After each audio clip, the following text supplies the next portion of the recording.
You just press play on the Last Breath Huntcast, home of the huntroversy. We're here to entertain, educate, and engage. And in case you didn't know, you only live once. But if you do it right, once is enough. Don't waste it.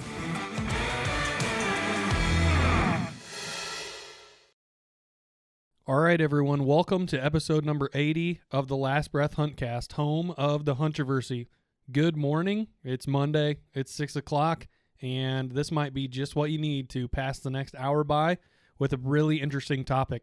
So, if you'd like to watch our podcast, it is up on the Last Breath TV YouTube channel, or if you would like to check us out on Spotify, Libsyn, iTunes, and leave us a review on any one of those things, that would be a great help to us.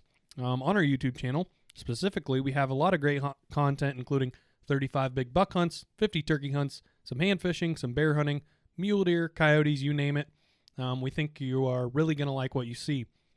You can also listen to our partner podcast, the Whitetail Legacy Podcast, every single Wednesday at 11 o'clock a.m. Central Standard Time. So, Jesse, we are rolling out what could be maybe the coolest huntroversy that we've ever done so far with an incredible guest today. Yes. For all the new listeners, go ahead and explain what a huntroversial topic is, because this is the home of the huntroversy. Huntroversial topic is really a word that we made up. Yeah, but it's like I can't even think of the word. Controversy. Yeah, controversial topic throughout the hunting industry or hunting in general. Just, where there's really not a right or wrong answer, but you might have certain beliefs either way. So we try and do our best to cover both sides of the story or both sides of the topic, but usually we're shaded one way or the other. Sure. Some of the examples of some past huntroversies that we've done huntroversies on baiting, eating everything you kill, Boone and Crockett outlawing cell cams for entry, the best hunting neighbors you could have, the ethics of a trophy photo, the best time to manage doe numbers, really anything that can be debated, we've tried to talk about. But there are a lot of things that we haven't talked about yet that are coming down the pipeline. So this is one of my dream huntroversies that I would like to get sometime in 2021 scheduled up. I'd like to get Levi Morgan on here and talk about the ethics of a long-range shot, specifically a shot that is 60-plus yards. He makes them all the time. He makes it look easy. He is the number one archer in the world for a reason. However, things can happen at that distance, but that's not what we're talking about tonight. Episode 80, we are going to be talking about arguably one of the most controversial products in the hunting industry, and that is the Garmin Xero Bowsite. And who better to talk about the Garmin Xero with us than a user of the product, Shawn Luchtel. So for those of you guys that don't know Shawn, he is a co-host of my personal favorite outdoor hunting show, which is called Heartland Bowhunter. And the Garmin Xero Bowsite is one heck of a controversial topic. And without further ado, we're going to go ahead and give the man of the hour, Mr. Shawn Luchtel, a call and see what he has to say about it. I'm going to give him ring number 2. 3.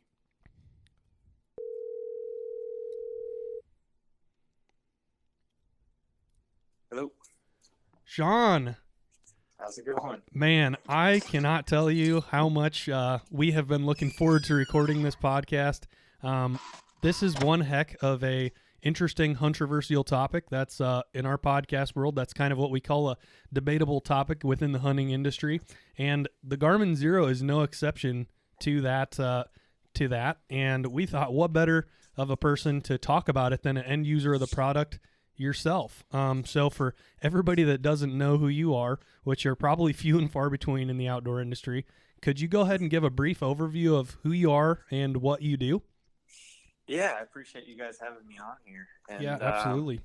There are people that don't know who I am, which is perfectly fine. I'm Shawn Luchtel with Heartland Bowhunter.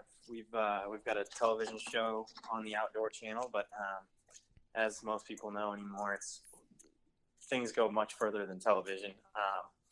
It's not really just a television show, a hunting TV show. It's we've got a group of guys that have really formed a brotherhood and just a well-rounded group of individuals that love to bow hunt and capture that behind the lens of a camera and document our story.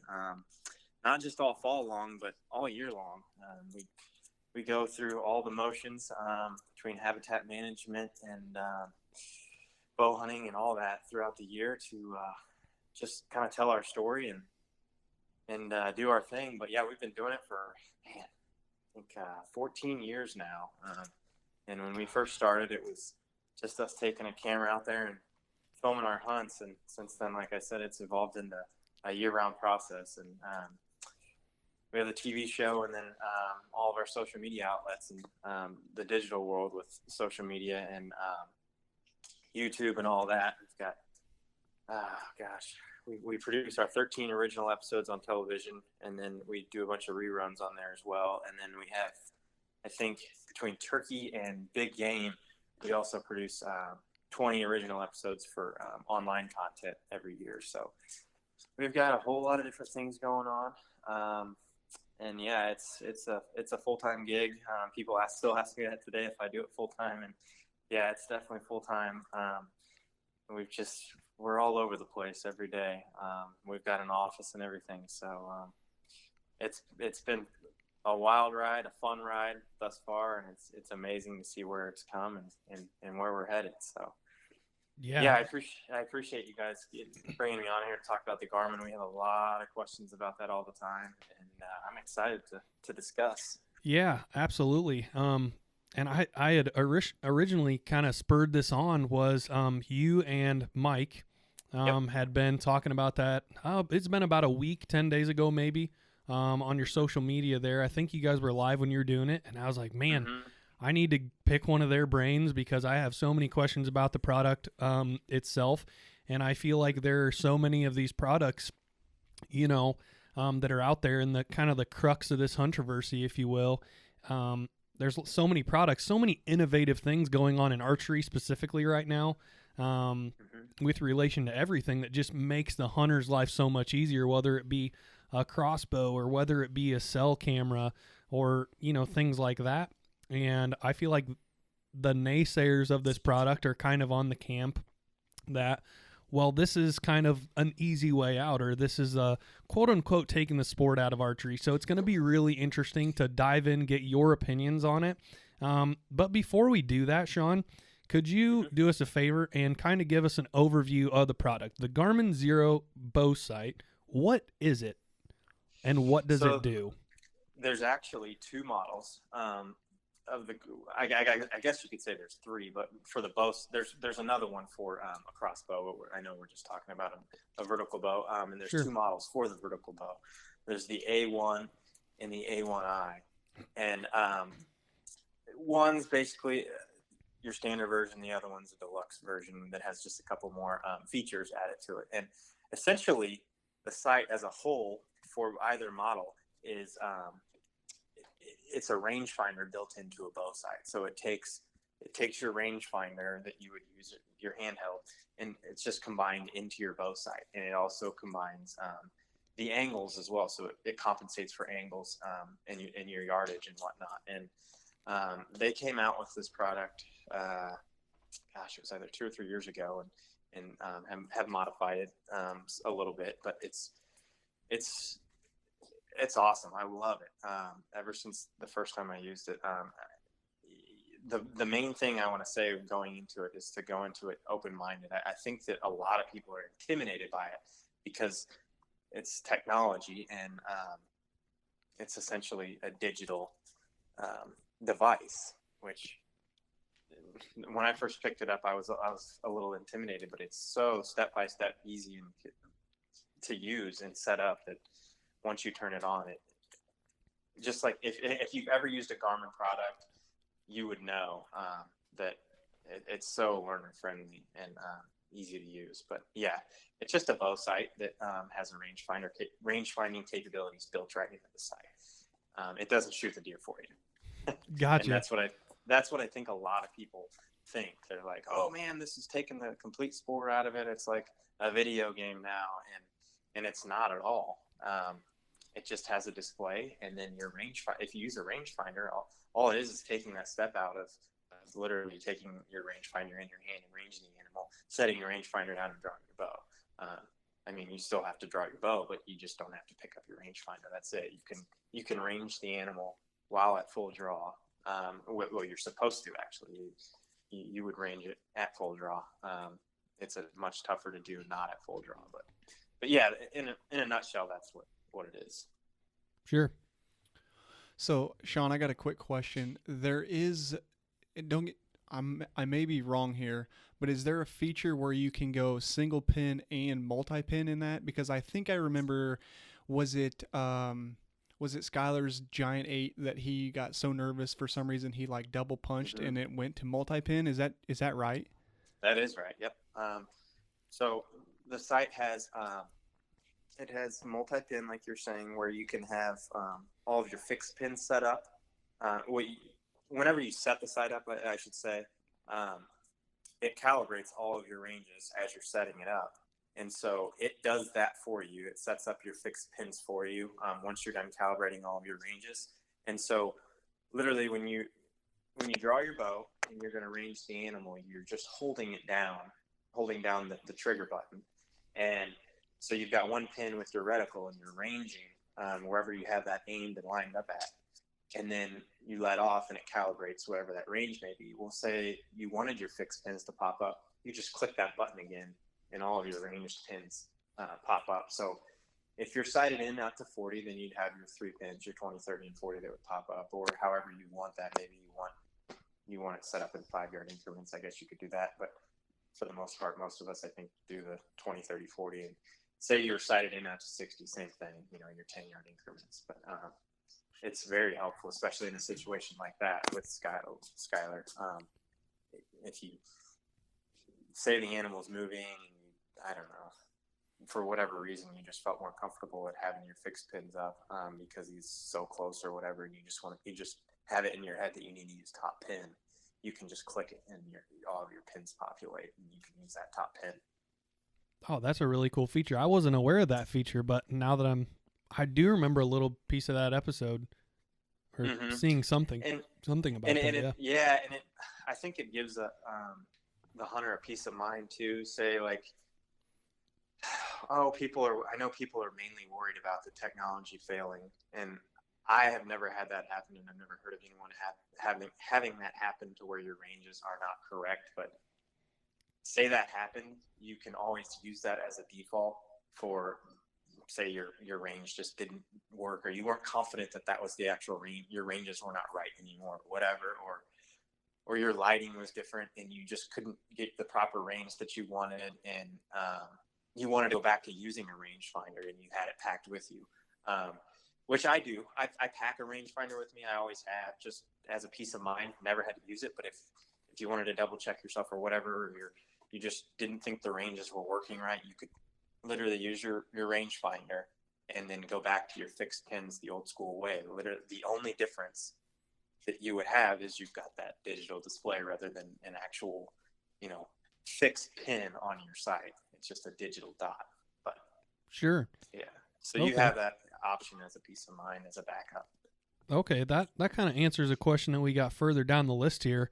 Now that our listeners kind of got a feel for what the product does, Shawn, and how you use it, go ahead and take us through a typical encounter. So let's say it's, November. It's the money month of the year, and the buck that you want to kill is coming in. Let's say you spot them at about 80 yards. What are you doing? Go ahead and take us through the play-by-play of a hypothetical encounter with the product. That's a great example too for November, where this product it comes into play and helps the hunter, I feel like, significantly with ranging and whatnot. So say the buck is coming in, he's following a doe and he's moving a lot towards you, turning away, going the other way, whatever it may be.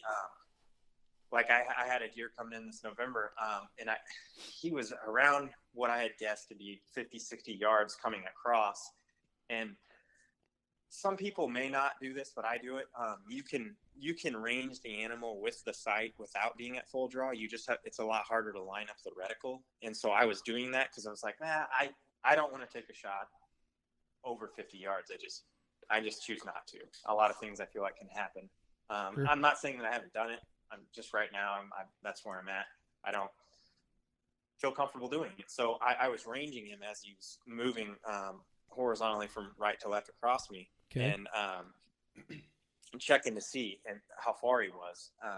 And so once he was within 50, I was like, all right, I'm going to wait and see if he's going to come a little closer. And he did a little bit, but he was just moving around following that doe. And so I was like, all right, I'm going to shoot him because I don't know if he's going to leave. And so drew my bow, and he was still following her, bumping her. And I start ranging him to see how far he is. And I think he was right around like 43 or whatever, quarter to me. And he turned and quartered away a little bit to make a scrape. And then as he's moving across, I'm constantly ranging him over and over and over. And as you're doing that, you click your range on him. It immediately pops or calibrates the range of him and populates the pin for him. So I think, at 42, your dot appears, and I'm like, all right, I'm going to shoot him here. Well, he moves a little bit. So I just range him again. And I mean, you can range him extremely quickly. Like within a second, you can get the next range and it populates the pin. So I ended up shooting him at 41. But yeah, it's so easy. Like just how quickly you can range it and how fast it populates that pin. And for me, that's the selling point. I used to always have a mental hang up if a deer was around like between say 33 to 37 or 23 to 27 or so on. Yep. In between my 20 and 30 and 40, right in that middle range. Man, am I going to have to aim high, a little bit high, or, do I use my 40? It says at 37, or I use my 40 and aim a little low. Like, it's just, it was always a mental hang up. Well, with this, you don't have to do that. The exact range, and your pin is dead on. So it just improves your accuracy when it comes down to it. And that's what I feel like we should all want as bow hunters. I understand that people have some issues with technology and how precise it's gotten and how much it's, I guess, taken a sport out of it, per se, from their point of view. But with this, as a bow hunter, I want to be accurate, and this just improves my accuracy when it comes down to it. It's not, like I was saying, it doesn't shoot the deer for you. Sure. I could still flinch, still have bad form. I could do all sorts of things and still miss the animal or make that shot. But it helps me, gives me more confidence, and makes me more accurate. Sure. So we've kind of covered this a little bit, but the last question before we get controversial, we've covered it quite a bit, but give us a few things what you love about it the most. The annual compensation, like I was saying, and then just that peace of mind, knowing the exact yardage. That's what I love. People are also concerned, I know, with the brightness. Is it going to be bright enough in the middle of the day? And yes, you can adjust the brightness manually and have it set up on its highest setting, or you could have it on auto, and that's what I choose is auto. In the middle of the day, I've never had any issues with that. And I don't mean to cover too much too quickly, but while I was talking about it, I was thinking about another concern I know people have. What if it runs out of battery in the middle of your hunt? This thing runs on 2 AAA lithium batteries. I believe you have to run on lithium. If not, it just recommends that I run on lithium. I've been shooting it for 3 years now, and each fall I swap out the batteries. So it's ran for a full year, and the battery level, the gauge, has never gone below full, and it's lasted a year. And so I don't want to test it more than that. I'm not sure how long it would last. If I had to guess, I'd say a year and a half, 2 years. But if you're swapping your batteries out once a year and you never had any issues, I don't think it's going to run out of battery.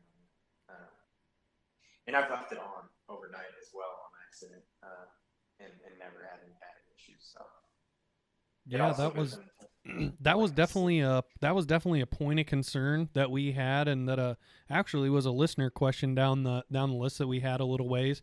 So, in your opinion, do you think if you swapped the batteries out, like a new set of lithiums every hunting season, like without question, without fail, the product would perform? Absolutely, and that's what I do. I guess I wait a year. I spring turkey on with the same set of batteries, but yeah. I go a full year, and if you just did it swap them out at the beginning of fall and then put another set in at the end of fall, that's definitely covered. There's without a doubt, it's going to last all year. And I could be a little wrong here on some features with it, but I believe in stock mode, which I run mine on, it goes into like a sleep mode where the display turns off. If you were to click the button again, it comes back on. So if you had it in stock mode and you left it on all night long, you're going to save battery use more because it just goes into the sleep mode. But yeah, battery is not an issue whatsoever. I've never heard of anyone's site dying from battery. Sure. Okay. Well, here's our first point of controversy about the product. So the first one is the sticker shock. So the product is pretty expensive. When I just looked at Garmin's website a couple days ago as I was writing my thoughts down here, it was $800 base. And so that puts your average guy who's going to buy it via the website and have it shipped at about $900 after shipping and tax and everything like that. So with the fact that, you can buy a very nice, I think one of the nicer multi-pins that I know of is the Trophy Ridge React. I've had those on a couple of my bows. You can get those for about $170. The HHA Tetra Max, which is a single pin rolling sight, that's about $380 on the HHA website. And you factor in like a reasonable, like a Bushnell or an entry level like Nikon or Vortex is going to set you back $150 to $200 for a rangefinder. So both your rangefinder and either of the sites that I just mentioned in tandem are going to be, roughly half, at least $300 or $400 cheaper than the Garmin. So what are your thoughts on that as it kind of applies to a person that's, your 9 to 5, your middle class working Joe guy that, may not have nearly $1,000 laying around for the site? Do you feel like at that price point, if you were to buy one for yourself, that would be worth it? What are your thoughts on that? That's a very good question, and a good point. And I'm glad you guys compared that, the price, the breakdown on expensive sites and then an entry-level rangefinder. One of the first things I thought to myself after using this technology for the first time years ago and getting used to it, because there's a learning curve at first, just like anything. The first thing that came to mind for me was this would be the last Bowsite I would ever buy, at least for a long time after using it, just because of how much of it was, and the fact that it was the rangefinder and Bowsite combined into one and took the guessing of ranging out of it, or the middle ranges, like I was saying, out of it for me, and gave me more confidence in my accuracy and whatnot. Yes, I understand that controversy and that question, but it's just a complete game changer, and it is on a different level. I understand that it may not be for everyone, but from an accuracy standpoint, I just think it makes all the difference in the world. It takes one more thing out of the equation, which is you're picking up your rangefinder.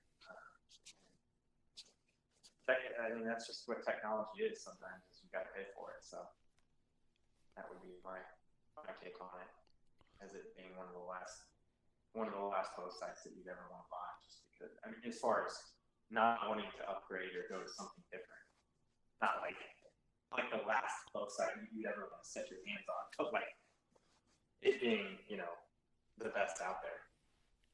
Sure. So, of course, it gets a lot of hate on social media, and a lot of people say that it takes the sport out of hunting, or is it cheating?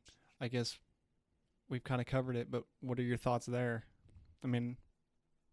Yeah, what would you say to that camp of people, Shawn, to kind of present your view of the product within your own mind?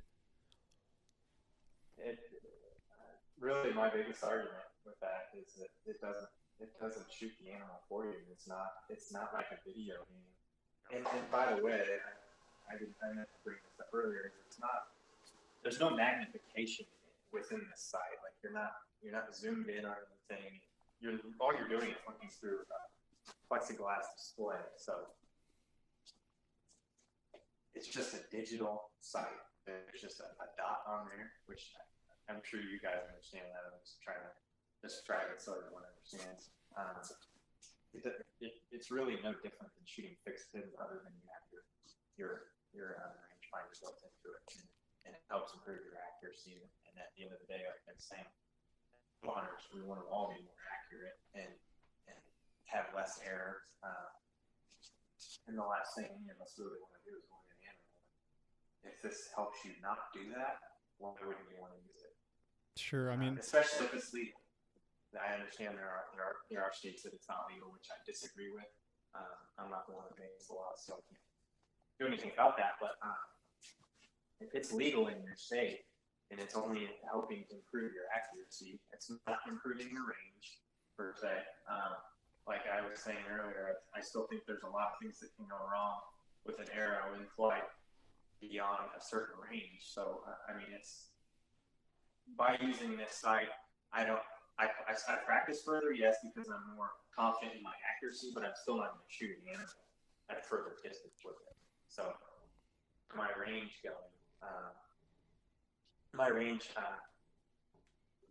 being any longer than this, rather than a different sight that I was using, it doesn't have a rangefinder built into it. I'm not going to be shooting further at an animal with this sight over that. Sure. You kind of walked right into the third question that we had written down here, Shawn. On the Garmin website, it does say legal in the majority of the United States, which, obviously means that it's illegal in several states. What states are you aware of, I guess? Have you guys hunted any of them? A state that's illegal? Yep. I guess? Yeah, go ahead. Yep.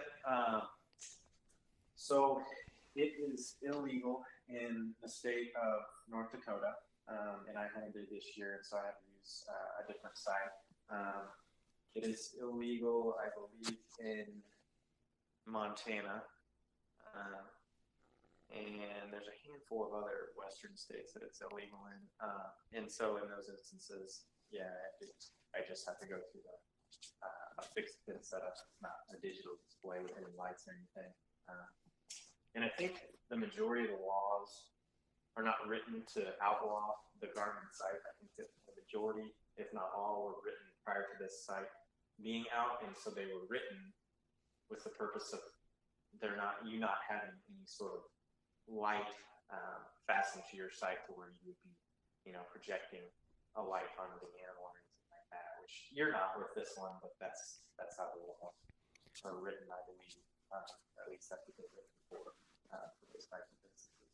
Sure. So it's basically guarding against like shining deer, quote unquote. Right. That's how I see it. I haven't read into many of them to confirm that necessarily. Garmin actually has United States map set up for what states that it's legal in and which one it isn't. So whenever I go to out of state to hunt, I look at that map to see if it's legal there or not. And if it's not, then I swap out to a different site. Sure. Obviously, Shawn, because it's a rangefinder and a sight, it has to weigh a little bit more. So with your larger, and as archery is evolving, people are finding that the farther your sight housing is away from the riser, the more accurate it can, essentially line up the anchor point and your knock and your point of exit, i.e. your arrow rest. And if you can line those things up over a further distance, then it'll be making you more accurate from an archery standpoint. So because it's, electronic to a point, it has to weigh a little bit more. So do you find it to be bulky, heavy, comparatively to I know you guys were working with Trophy Ridge for many years. I'm not sure exactly if you still are or not. But compared to like a fixed pin like that, do you find it to be, I guess, more bulky in the way, heavy, or any of those things? I have not. That's a good question. I know it weighs right around like I think 14.7 ounces, so just under 15 ounces. So I know what the Garmin weighs. I'm not even sure what other sites weigh.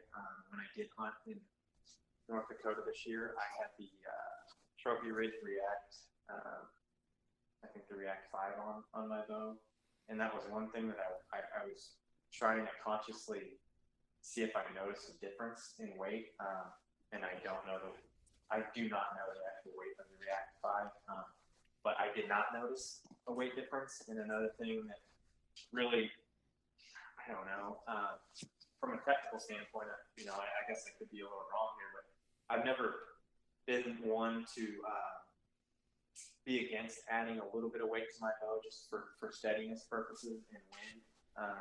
I feel like if I have a little bit heavier setup of a bow, it doesn't bother me as much because of stability purposes. I feel like I have a little bit more stability because I've shot a light carbon bow before, and me personally, I didn't like that because of how light it was. So if I'm adding a little bit of weight to my bow, it's never really bothered me too much to get down to it. But weighing, just under 15 ounces, to me, it doesn't seem like it's really an issue.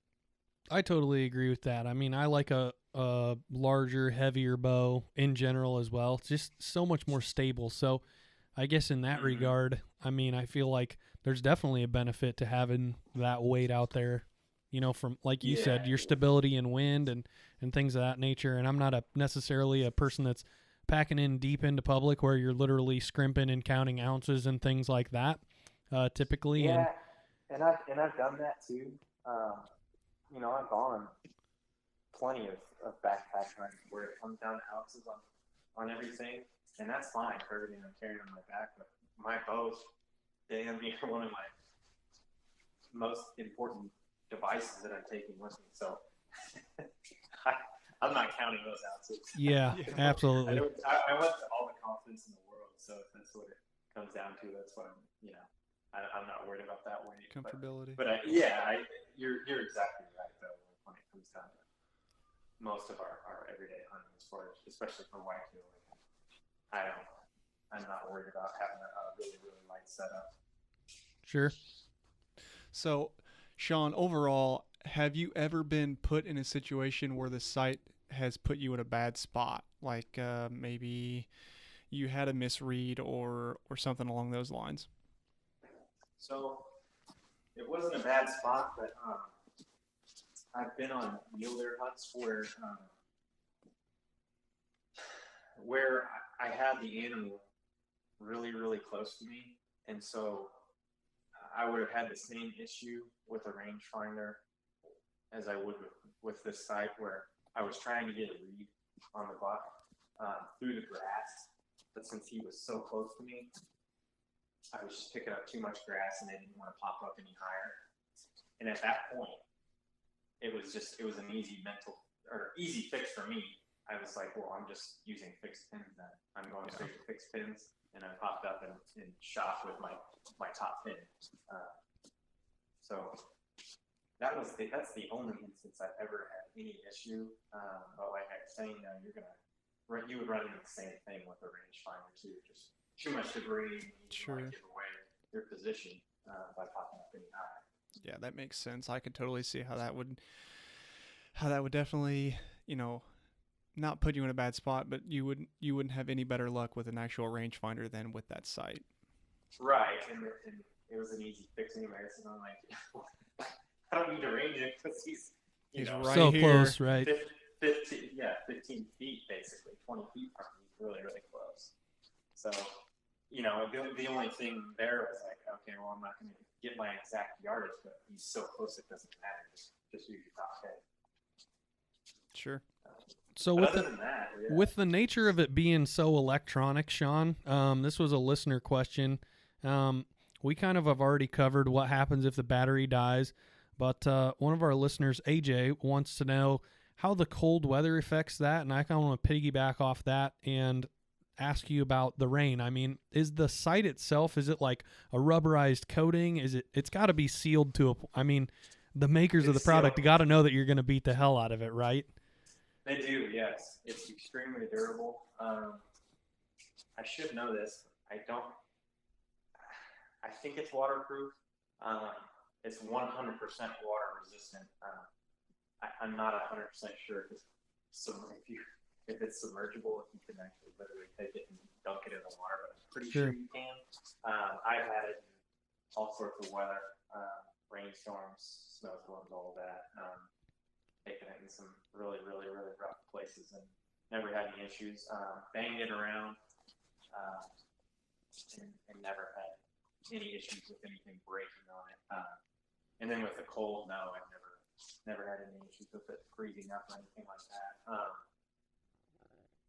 Like if it's, I would say the coldest that I've ever had it in is single digits, and the display didn't seem to slow down or anything like that.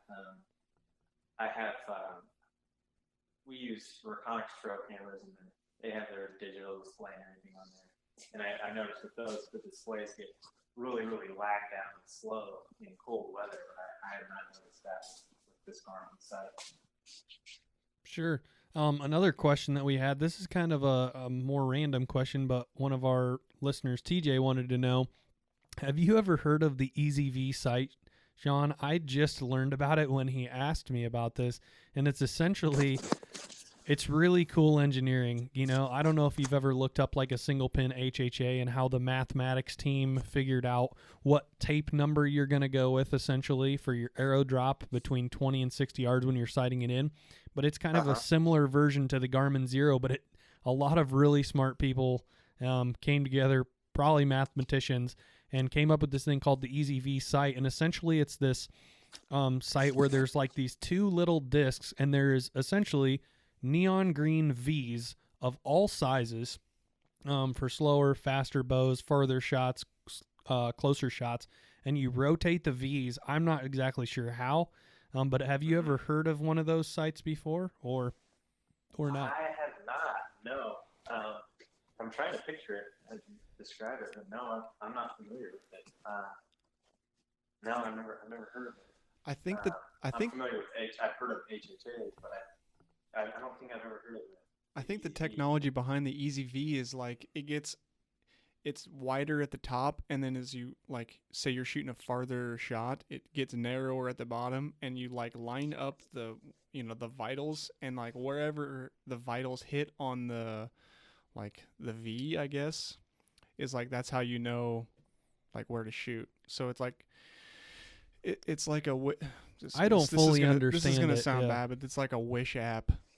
It's like a Wish app Garmin site, like because it's supposed to be like a rangefinder technically built into it. Yeah, that's exactly it. It's a non-electronic range-finding site. I wish I knew a little bit more about it, but one of our listeners had that question, and it's essentially a Garmin Xero just without the electronics. And I don't know, there's a lot of pretty cool math at work there, but I think Garmin's definitely higher quality.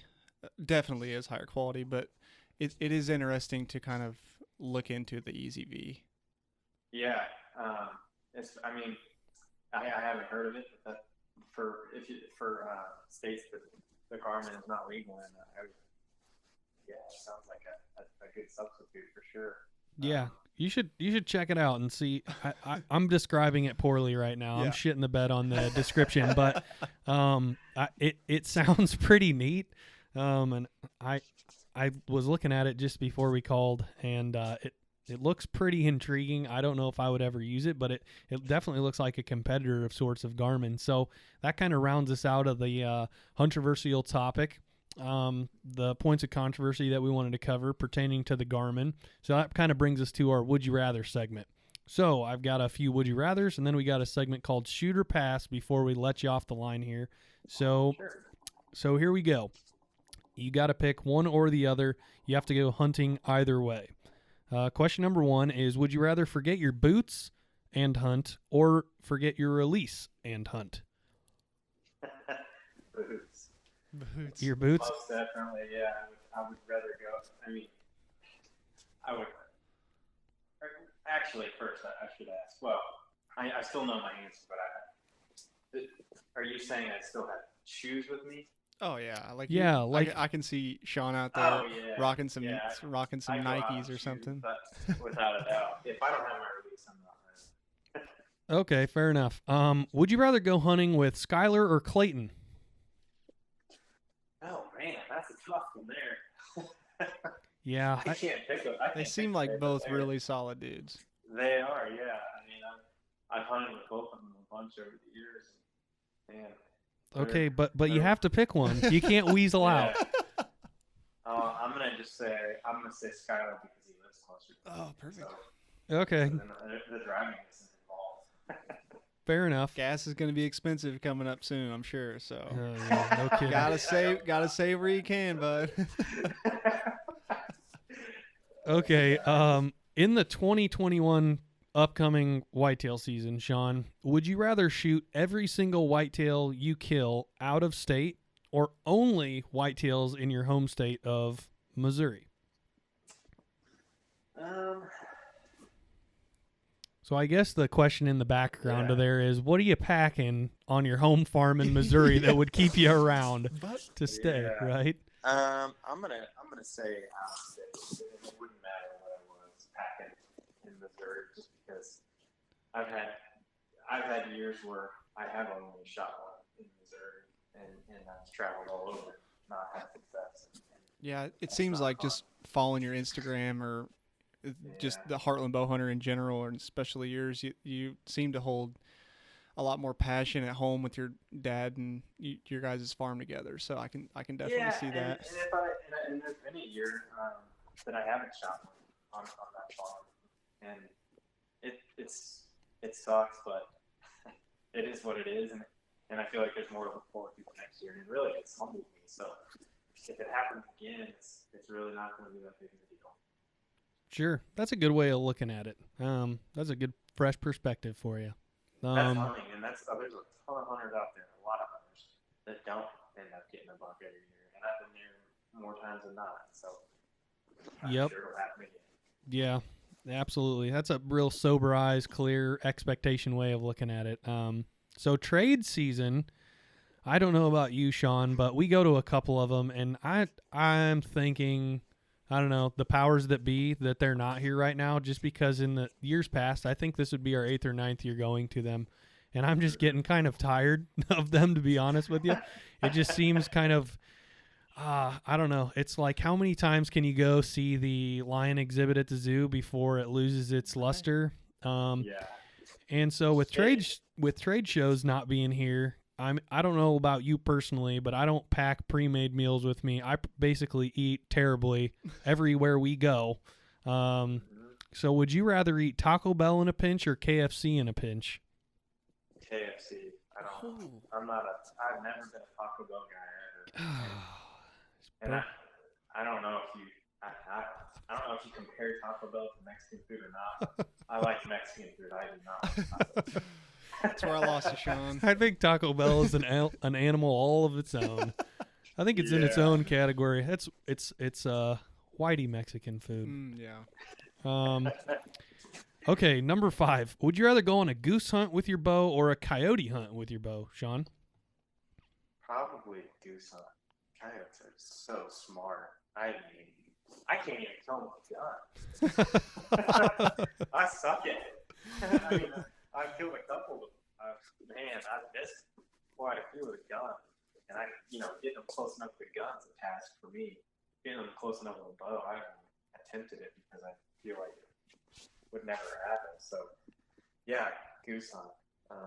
Just because I know I wouldn't be wasting my time. I don't think with geese, I feel like I'd be wasting my time trying to get one with a bow. I'm not Tim Wells. That guy can kill about anything and everything. Yep. If it flies, it dies. If it runs, it's done. Something like that. Yeah. Something like that. Last would you rather question I have for you, Shawn, and this is kind of a tricky one given what you do and what your profession is.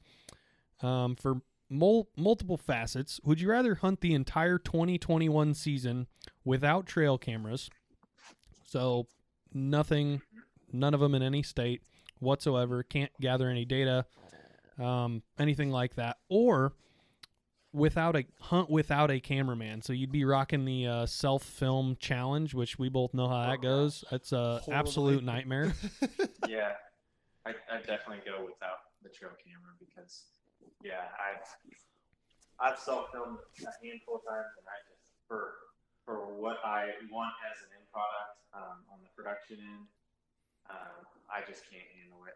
Just trying to self-film. It's so frustrating. I can't. You just can't do it. I feel like that's. Literally impossible. I feel like the deer know too that that's. It seems like me when I'm trying to self film or whatever. That's the time I get the opportunity and I can't pull it together. I'm trying to run both, and it sucks. Yeah, it's heartbreaking, man. And to go off of the trail camera thing, I absolutely love using trail cameras and everything. Track deer. I'll do it the rest of my life. But with that being said, I went on an Iowa hunt this past year on public land. Oh, I saw that. Was super cool to follow.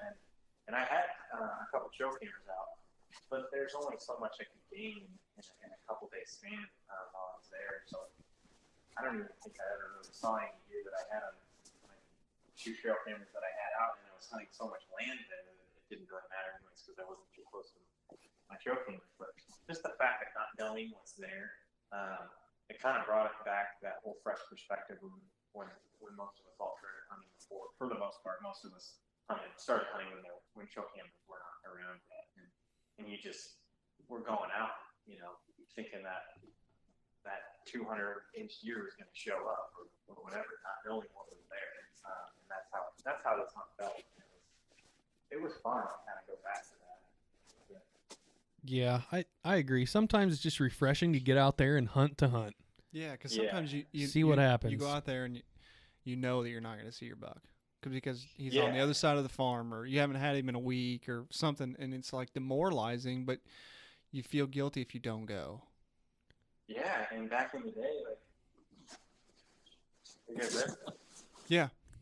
Oh, sorry. I thought I got a phone call and I thought I lost service. Sorry. I was just gonna say, back in the day, you may have seen a big deer that you were hunting, and you still hunted all year long, thinking that deer was alive, whether he was there or not. He may have been dead, but you didn't know that, and you're still going. The anticipation never really stopped unless you let it stop. Yeah, that's a well said on that one. Which brings us to our new segment, and it's called Shoot or Pass, and it's pretty easy. You just tell me shoot or pass. Would you? Okay, so we got our first scenario here. A random buck. It's the Missouri season opener. He looks to be 4, as you read his body. A low 150 class 10, you have no history. Shoot or pass? I'm probably going to try and age him the best that I can before I care what he has on top of his head for the most part. So I'm going to look at his body. And then also, I guess I would look at his mask to try and get a age off of that as well.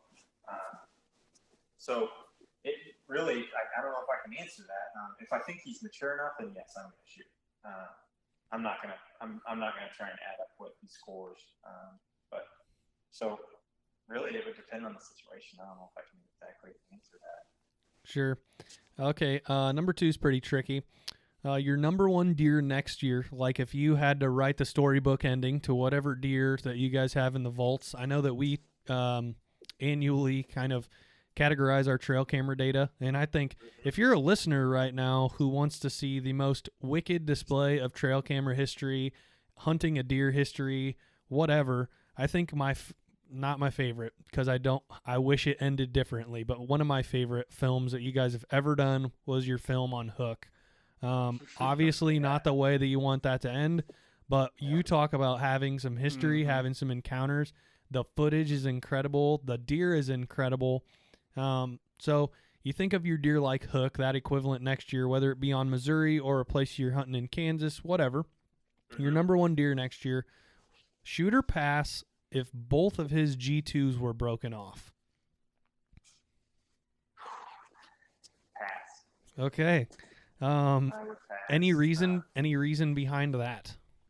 I would say because least for Missouri, I have never hunted a deer that I can remember that I've had a history with that has made it past the age of like 6 or 7. And so I've never gotten to actually see a deer make it to 8 or 9, and actually 100%. I can say he actually degressed and got smaller because he's so old. So in my mind, I'm like, all right, he's going to make it another year. I'm going to let him make it another year. If he walks by me, I'm not going to shoot him. Now, he could definitely die from something else, but I'm willing to take that chance to see if he'll make it and grow to be even bigger next year, and then have the opportunity to try to shoot him with both G2s and not broken up. Sure. This is a tricky one. So it's November 9th, arguably, well, statistically, at least in our home state of Illinois, the day in which the most mature bucks are tagged with archery equipment. It's the peak. It's November 9th, and there's a coyote. He's sitting right there. It's about, that 10 minutes before technical sunrise time, but you've got legal shooting light.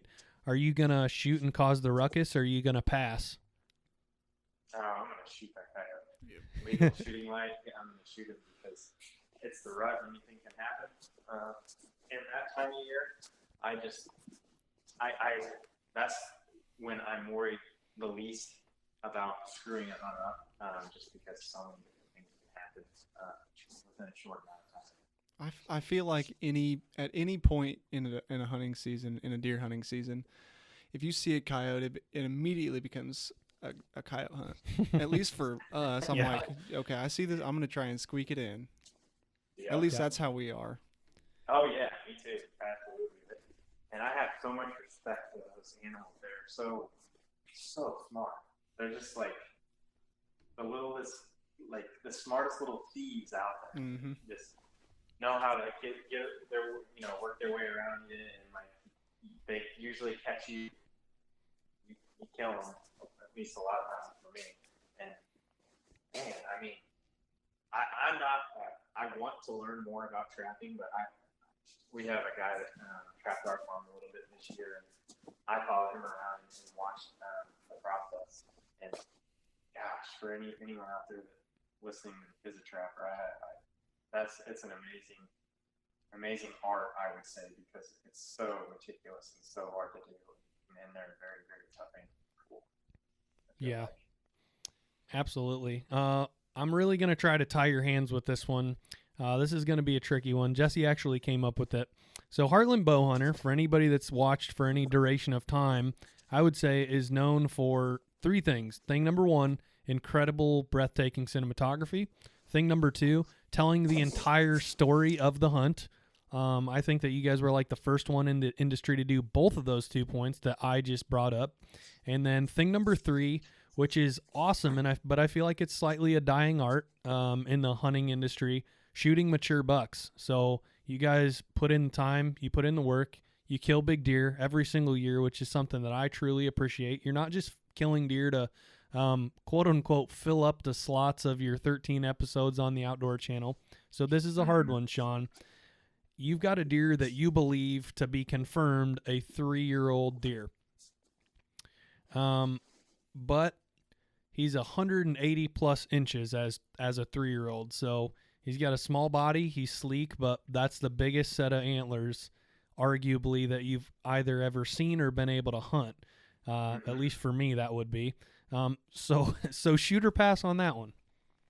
Pass. That's for me. It's like, and I truly do say that like with zero ego, because if someone else wants to shoot that deer and they come by, like, yeah, I'm gonna be bummed out, but I can't be mad at them because I understand that that's more than likely the biggest animal they've ever shot or hunted or anything like that. And I say that because I feel like I've hunted enough to where it's not. Yes, I want to shoot a deer that scores a lot. It has big racks, but I'm anymore like. I feel like I'm starting to turn into the old man where I'm like, I'd rather see that deer grow up to be a mature animal or someone else shoot him. If he's going to die at a young age with a huge rack, then someone else shoot him.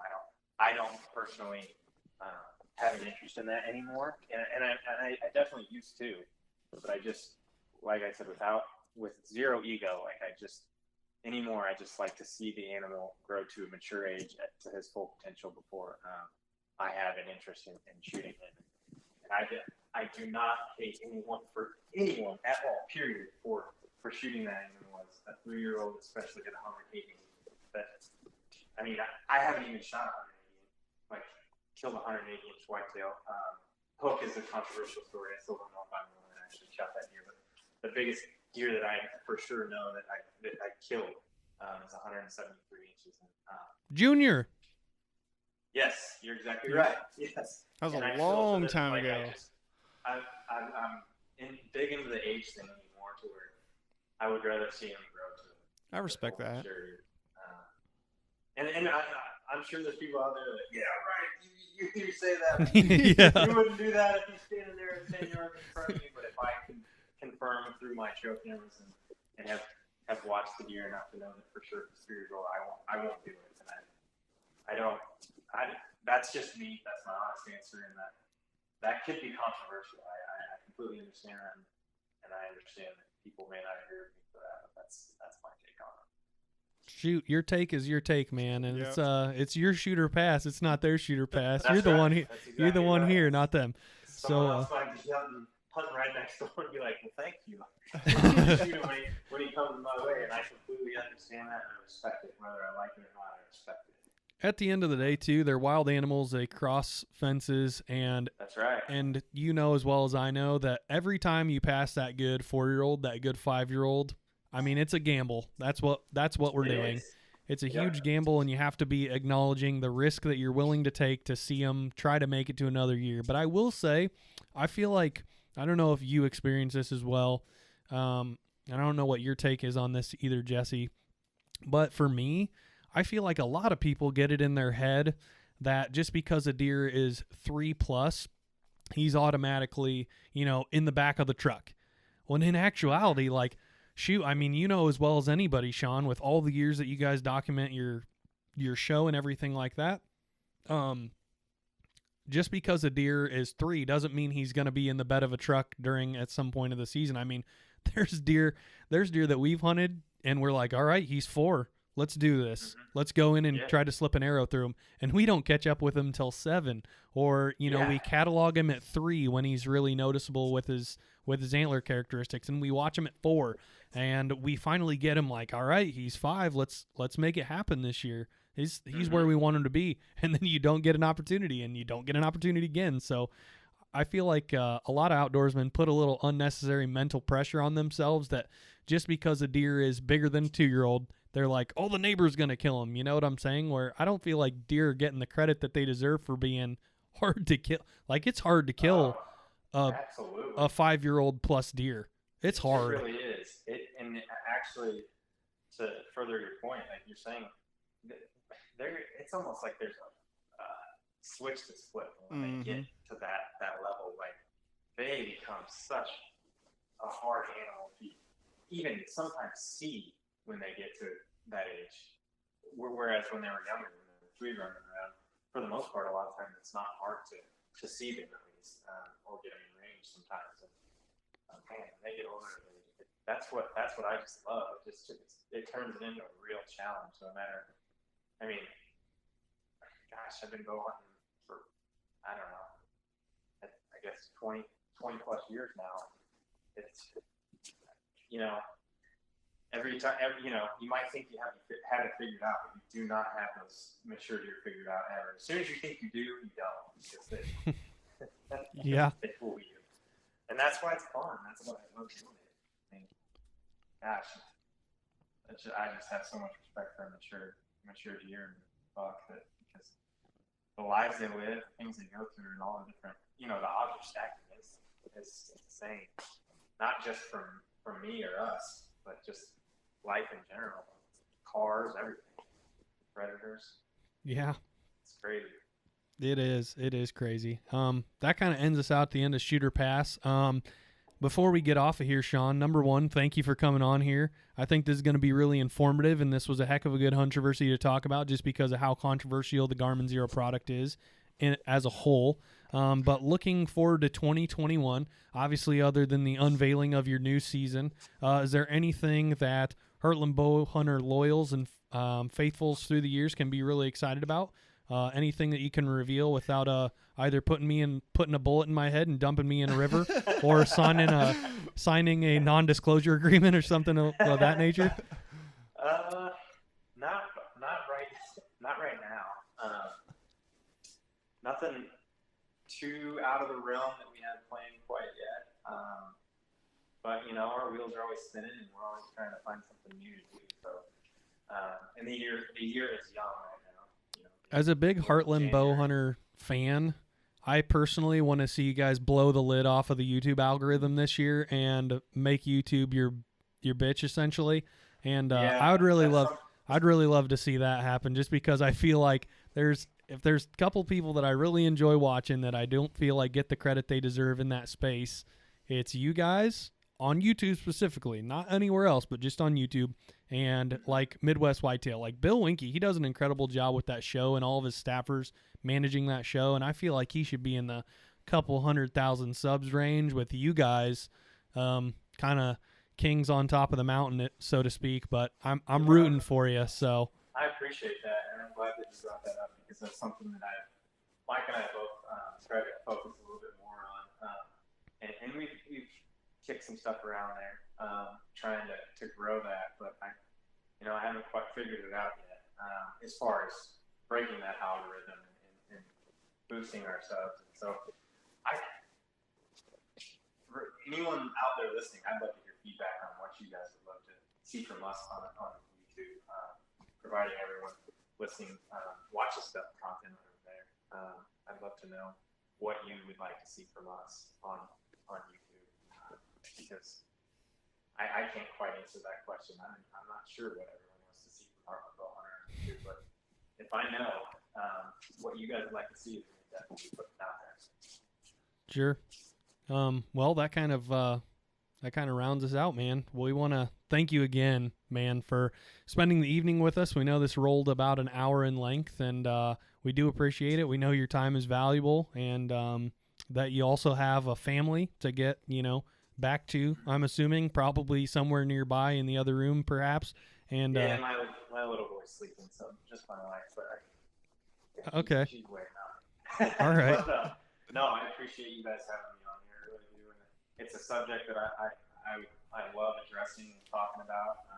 And if anybody ever has any questions, feel free to reach out to me on social media and shoot me a message or whatever, and I'd love to talk about it more. One thing that I would like to say that I didn't mention earlier about this type of stuff and controversial subjects, I know that everyone's been fairly heated over the last few months, given the election and whatnot online. Yeah. People get pretty wound up and want to bark at each other. But at the end of the day, I would really encourage people to talk about stuff and not argue on the hunting side. Whether you think you disagree with something or not, I think discussion is great. Just try to respect other people's opinions and products out there. If it's legal, don't hate on it until you've actually used it and can really decipher that opinion on your own, given that you've had it in your hands.